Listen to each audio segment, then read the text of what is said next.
साथियों, सबसे पहले आप लोगों को जय मूल निवासी। साथियों, 21 मई 2001 को एक पूना का दैनिक अखबार, अंग्रेजी अखबार टाइम्स ऑफ इंडिया में निकला था कि डीएनए के आधार पे ब्राह्मण विदेशी है। तो दोस्तों, हमारे देश में जातियां हैं, वर्ण व्यवस्था है, जात व्यवस्था है। जितने जातियां हैं उतने प्रकार के त्यौहार हैं, उतने प्रकार के भाषा हैं, उतने ही प्रकार के रहन सहन और वेशभूषा पहनावा भी है, जो विदेशियों को अक्सर जो है अपनी ओर आकर्षित करते रहता है।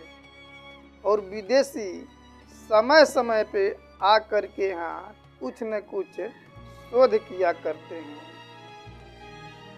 तो एक अमेरिका में विश्वविद्यालय है, अमेरिका वाशिंगटन में विश्वविद्यालय है, उताह विश्वविद्यालय, जिसके प्रोफेसर माइकल बामसाद जी पूरे विश्व का भ्रमण करते हैं और भ्रमण करते करते भारत वर्ष में भी आते हैं।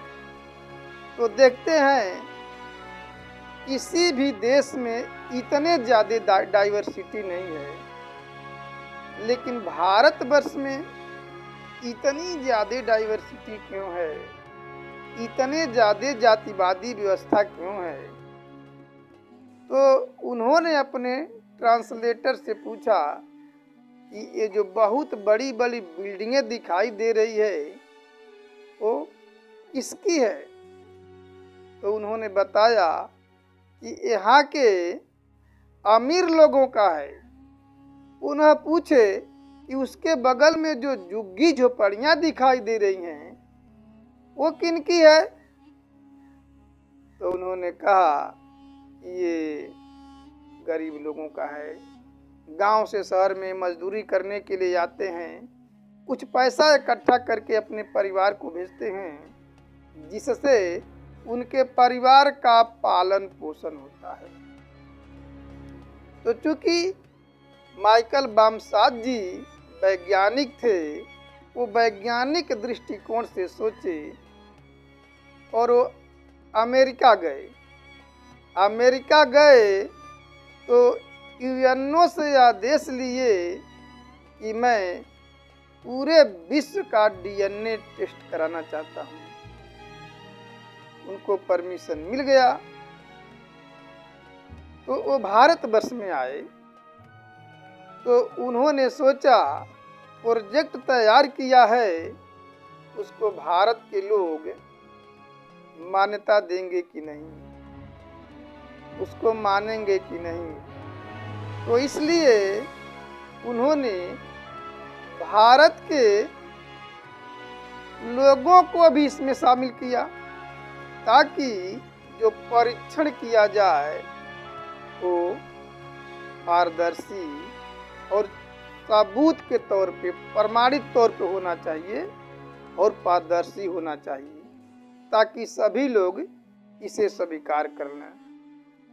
तो चूंकि माइकल बामसाद जी उताह विश्वविद्यालय के बायोटेक्निकल डिपार्टमेंट के वैज्ञानिक थे और वो भारत के मद्रास विशाखापट्टनम में जो बायोटेक्निकल है उनके लोगों को साथ लिए, और जो एंथ्रोपोलॉजी है, जो मानव वंशशास्त्र है, उसके लोगों को भी साथ लिए। और इस प्रकार से 1 लाख लोगों का नाखून, त्वचा और बाल का सैंपल लिए। और जब डीएनए टेस्ट कराया गया तो ब्राह्मण, क्षत्रिय और वैश्य का डीएनए गुणसूत्र यानी आपस में 100% मिला। ब्राह्मण, क्षत्रिय, वैश्य का डीएनए गुणसूत्र, और ब्राह्मणों का डीएनए गुणसूत्र 99.99% यूरेशियन लोगों से मिला, और क्षत्रियों का 99.8 8% यूरेशियन लोगों से मिला और वैश्यों का 99.86% यूरेशियन लोगों से मिला। और यहाँ के जो SC, ST, OBC, minority, NT, DNT और BGNT का DNA विश्व के किसी भी देश के DNA से नहीं मिला। यानी इससे ये सिद्ध होता है कि SC, ST, OBC और माइनॉरिटी के लोग यहाँ के मूल निवासी हैं और ब्राह्मण, क्षत्रिय, वैश्य, यूरेशियन विदेशी ब्राह्मण है। आप लोग हाई स्कूल और इंटर में पढ़े होंगे आनुवांशिकता, एक पाठ आनुवांशिकता है कि प्रोटीन एक महत्वपूर्ण पदार्थ होते हैं शरीर में और उसके दो रूप होते हैं, RNA और DNA। RNA का मतलब राइबोन्यूक्लिक एसिड और DNA का मतलब डीऑक्सी राइबोन्यूक्लिक एसिड। तो DNA एक पीढ़ी से दूसरी पीढ़ी में जाता है, ट्रांसफर होता रहता है और औरतों में माइक्रोकार्डियल होता है जो हजारों वर्षों से महिलाओं में ट्रांसफर होता रहता है।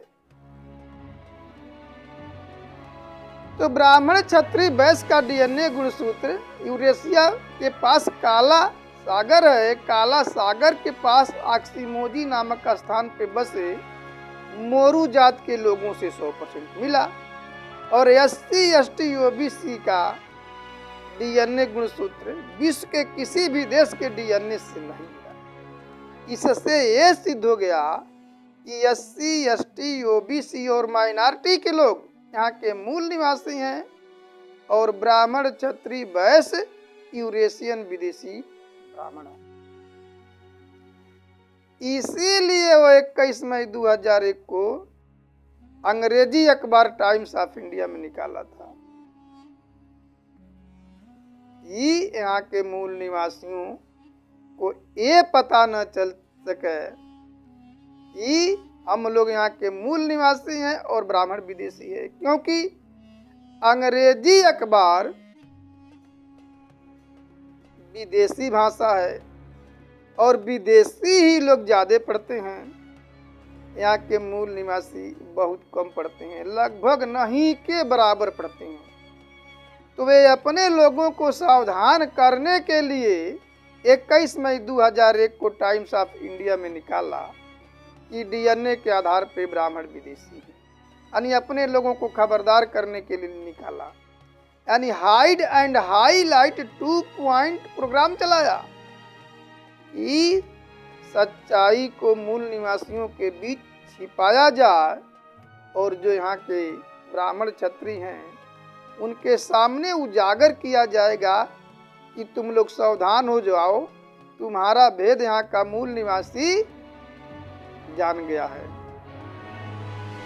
तो दोस्तों, ये तो रही SC, ST, OBC और माइनॉरिटी का DNA। सबसे आश्चर्य की बात है कि जो ब्राह्मणों के घर की औरतें हैं, क्षत्रियों की और वैश्यों के घर की औरतें हैं, उनका DNA SC, ST, OBC और माइनॉरिटी के महिलाओं से 100% मिलता है। उनकी महिलाओं का DNA और मूल निवासियों के महिलाओं का DNA 100% एक है और इन सभी महिलाओं का DNA विश्व के किसी भी देश के महिलाओं के DNA से नहीं मिलता। इससे भी ये साबित होता है कि SC, ST, OBC, माइनॉरिटी और सभी महिलाएं यहाँ की मूल निवासी है और ब्राह्मण क्षत्रिय वैश्य विदेशी है। एक अमेरिका में ऑक्सफोर्ड यूनिवर्सिटी के प्रोफेसर राजीव दीक्षित एक किताब लिखे और उस किताब का प्रकाशन भारत में उसका चाचा जोशी ने प्रकाशन किया। तो उसमें भी ये बात लिखा गया है कि ब्राह्मण, क्षत्रिय और वैश्य का डीएनए जो काला सागर के पास है, मोरवा समूह के लोग हैं, मोरू जात के लोगों से 100% मिलता है। वो ब्राह्मण भी किताब में ये चीज लिख करके रखा। और क्यों लिखा कि अमेरिका में हमारे साथ लोग भेदभाव न करें, ये न कहें कि ये यूरेशियन है। तो दोस्तों, आखिर में डीएनए टेस्ट कराना ही क्यों पड़ा? क्योंकि ब्राह्मण रूस में जो भाषा है और भारत की जो संस्कृत है उसका हजारों शब्द मिलता है, लेकिन ब्राह्मण इस चीज को मानने के लिए तैयार नहीं थे।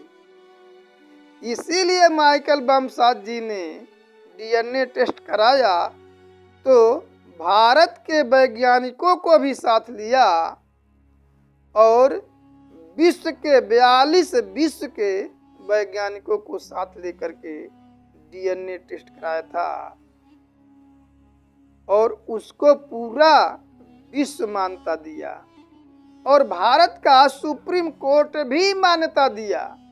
इसको कोई झूठा साबित नहीं कर सकता है। तो ब्राह्मणों ने सोचा कि यदि हम इसका विरोध करेंगे, इसको नहीं मानेंगे, इस प्रकार से भाषा मिलती जुलती है संस्कृत रूस के लोगों से, यदि इसको हम नकार देते हैं तो दुनिया के लोग हमको बेवकूफ कहेंगे, महामूर्ख कहेंगे।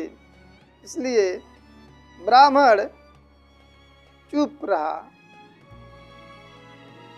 जब ब्राह्मण बोलता है तो खतरा होता है, जब ब्राह्मण मीठा बोलता है तो समझिए खतरा नजदीक है, और जब ब्राह्मण बिल्कुल नहीं बोलता है, एकदम चुप रहता है, चीड़ी चुप रहता है, तो समझिए अब वो कोई न कोई षड्यंत्र कर रहा है। बाबा साहब डॉक्टर BR अम्बेडकर कहे थे, इट्स कॉन्स्पिरेसी ऑफ साइलेंस, यानी वो कोई शांत होकर के षड्यंत्र करने का उपाय सोच रहा था, चाहे सोच रहा है।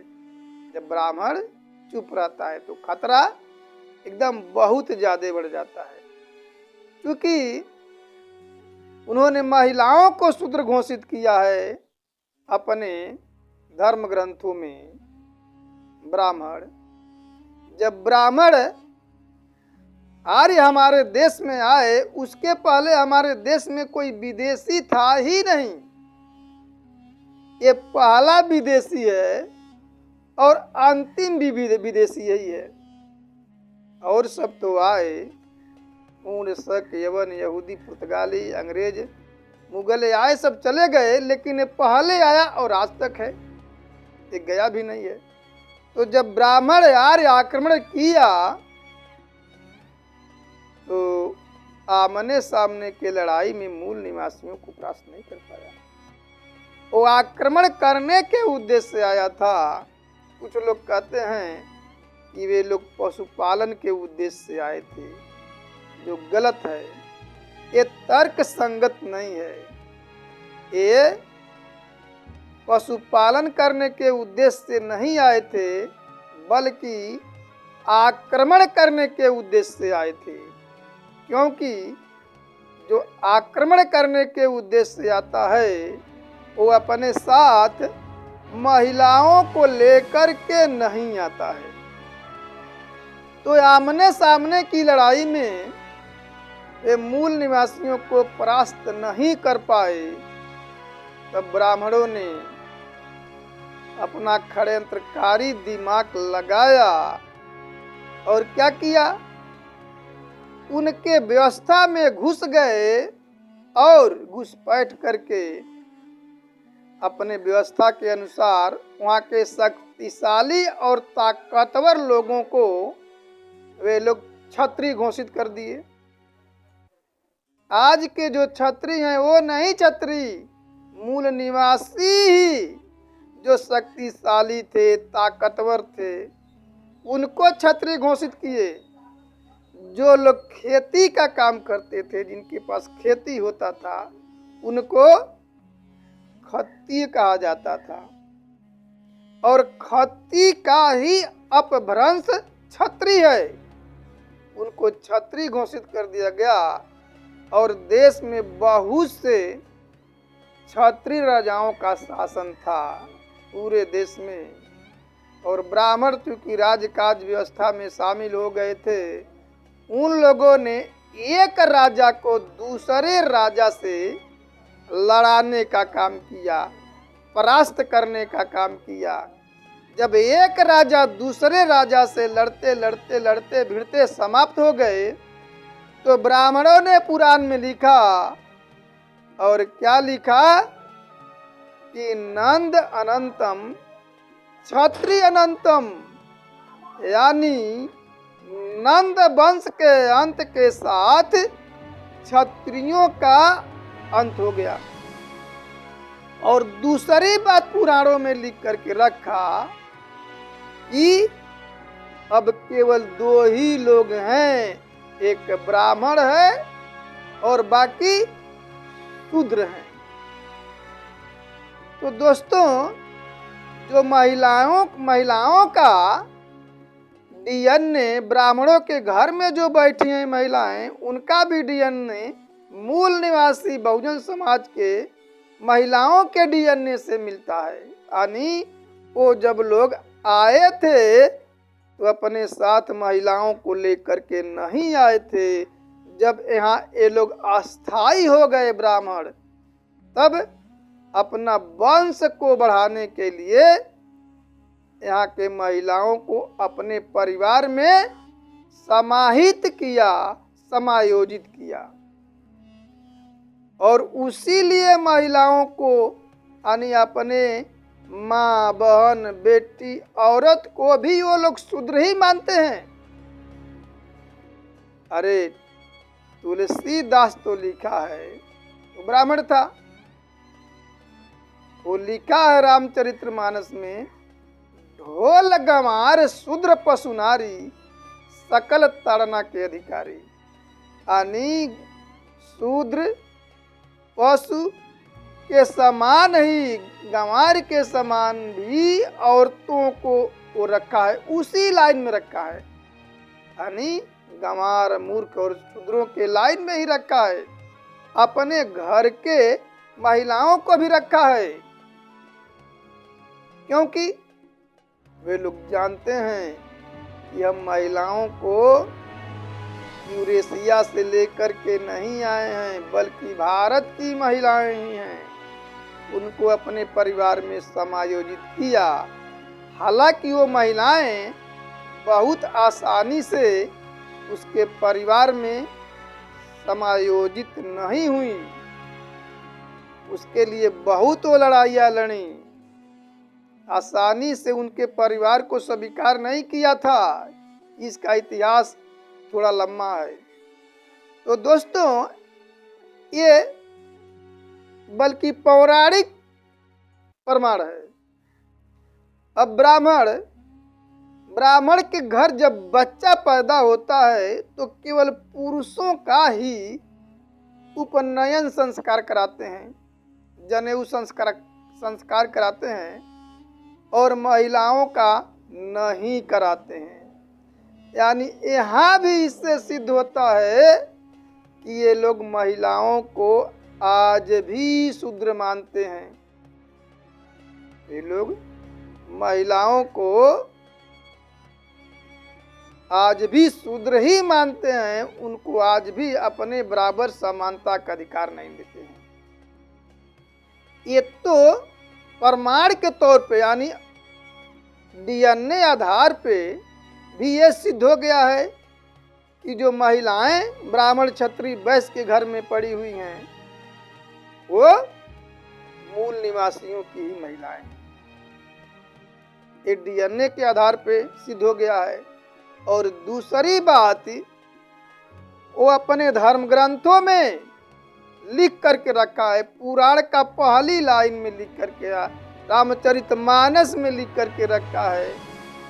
ये डबल प्रमाण है, यानी पौराणिक आधार पे भी ये सिद्ध हो गया है कि ब्राह्मण क्षत्रिय वैश्य तो विदेशी हैं, लेकिन उनके घर की महिलाएं यहाँ की मूल निवासी हैं।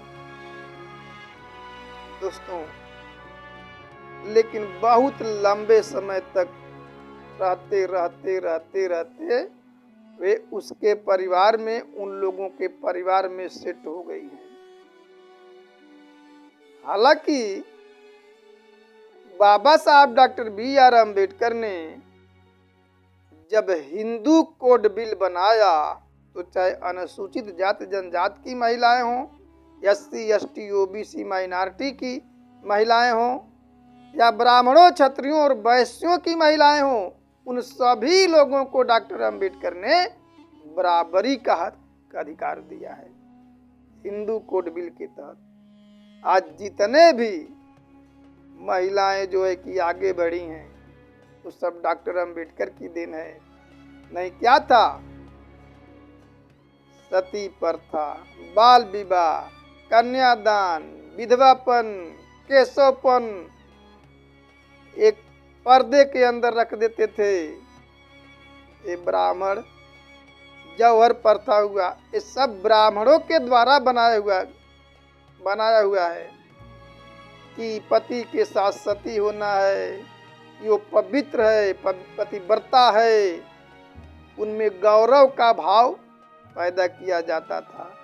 ये ब्राह्मणों का षड्यंत्रकारी दिमाग था। लेकिन धन है बाबा साहब डॉक्टर अम्बेडकर, आपने किसी भी महिलाओं के साथ, चाहे ब्राह्मणों क्षत्रियों के साथ भी किसी प्रकार का भेदभाव आपने नहीं किया। आज दुख की बात है कि ब्राह्मण क्षत्रिय वैश्य के घर की जो महिलाएं हैं उनको भी बाबा साहब को पढ़ना चाहिए, भारतीय संविधान पढ़ना चाहिए। तब फिर क्या होगा? तब महिलाओं का जो भागीदारी है वो भागीदारी 50% आ जाएगा जीवन के हर एक क्षेत्र में। ये हिंदू कोड बिल को भी पूरी तरह से लागू नहीं हुआ है। आज हिंदू कोड बिल के तहत चाहे इंदिरा गांधी प्रधानमंत्री हुई हो, चाहे मायावती मुख्यमंत्री हुई हो, चाहे अन्य बड़े बड़े पदों पे छोटे मोटे नौकरियों से लेकर के IAS PCS जज लेकर के कलेक्टर तक लेकर के जो महिलाएं आगे बढ़ रही हैं, ये डॉक्टर अम्बेडकर की देन है। उन महिलाओं से कहता हूँ तुम्हारे ब्राह्मणवादी व्यवस्था का, मनुवादी व्यवस्था का देन नहीं है। लेकिन आज सवर्णों से ज्यादा सवर्णों के घर की महिलाएं छुआछूत करती हैं, ये सोचने वाली बात है। अगर वो सही मायने में अगर डॉक्टर अम्बेडकर को पढ़ लेती हैं तो इस देश में बहुत जल्दी ही क्रांति आ जाएगी। दोस्तों, आप लोग सुने होंगे कोई भी विदेशी किसी देश में जाकर के नौकरी कर सकता है, काम धाम कर सकता है, लेकिन वहाँ का शासक नहीं बन सकता है। लेकिन ये अगले 3500 वर्षों से यहाँ के शासक बने हुए हैं, हुक्मरान बने हुए हैं, और यहाँ का जो मूल निवासी है वो गुलाम है, आज भी गुलाम है। क्योंकि ये लोग देश के कार्यपालिका, न्यायपालिका, विधायिका और प्रचार मीडिया में पहुंच करके मूल निवासियों के अधिकारों को वंचित कर दिए हैं। और अधिकार वंचित का मतलब गुलाम है। आज भी मूल निवासी बहुजन समाज के लोग गुलाम हैं। अब गुलाम होना एक बात है, लेकिन गुलामों को हमेशा गुलाम बना करके रखना ये दूसरी बात है। इतने लोग आए यहाँ भारतवर्ष के लोगों को गुलाम बनाए, लेकिन चले गए। लेकिन ये जो ब्राह्मण आया, एक बार गुलाम बनाया और आज तक गुलाम बना के रखा हुआ है। यानी उनको पीढ़ी दर पीढ़ी गुलाम बना के रखा है। एक आदमी को पूर्वज को गुलाम बनाया और ऐसा जो है कि दिमाग लगाया कि उनकी आने वाली पीढ़ियां भी लगातार गुलाम बनी रहें। जब ब्राह्मण क्षत्रिय का वर्ण व्यवस्था के आधार पर बनाई गई व्यवस्था, तो जब ब्राह्मण क्षत्रिय वैश्य एक ही हैं, तो इनको 3 वर्ग में क्यों बांटा गया? वर्ण का मतलब होता है रंग, उन लोगों का रंग एक ही था इसलिए, और मूल निवासियों का रंग उनके जैसा नहीं था। तो रंग व्यवस्था को बनाने के लिए और मूल निवासियों को हमेशा गुलाम बनाने के लिए वर्ण व्यवस्था बनाए और अपने को 3 भागों में बांटे, ब्राह्मण क्षत्रिय वैश्य और नीचे शूद्र। यानी इन शूद्रों को पीढ़ी दर पीढ़ी गुलाम बनाना है। तो उनको पीढ़ी दर पीढ़ी गुलाम बनाने के लिए ये काम किए हैं। दोस्तों, आप गुलाम हैं, आज भी गुलाम हैं। आप जो है कि नजर से नहीं बल्कि नजरिया से देखिए तो समझ में आ जाएगी कि हमारा हक अधिकार कैसे छीना जा रहा है। हमारे जो है कि 90 के दशक तक तो नौकरी लोग पाए, लेकिन 90 के बाद प्राइवेटाइजेशन हुआ और प्राइवेटाइजेशन होने के कारण नई नौकरी नहीं मिली। कहीं इक्का दुक्का मिल गई होगी जो विभाग बेचा नहीं गया है, नहीं तो सब विभाग का प्राइवेटाइजेशन कर दिया गया है, बेच दिया गया है, नौकरी मिल नहीं रही है। आज तो देशे बेचा जा रहा है। जब देशे पूरा बिक जाएगा तो देश के लोग बेरोजगार होंगे ही है।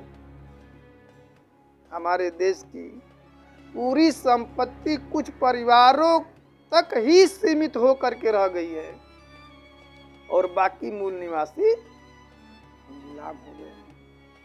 तो दोस्तों, यदि ब्राह्मणों को अपने विदेशीपन का एहसास नहीं है कि हम विदेशी हैं और मूल निवासियों के साथ अत्याचार कर रहे हैं, तो हमें मिल करके मूल निवासियों को मिल करके उनके खिलाफ आंदोलन तेज करना होगा।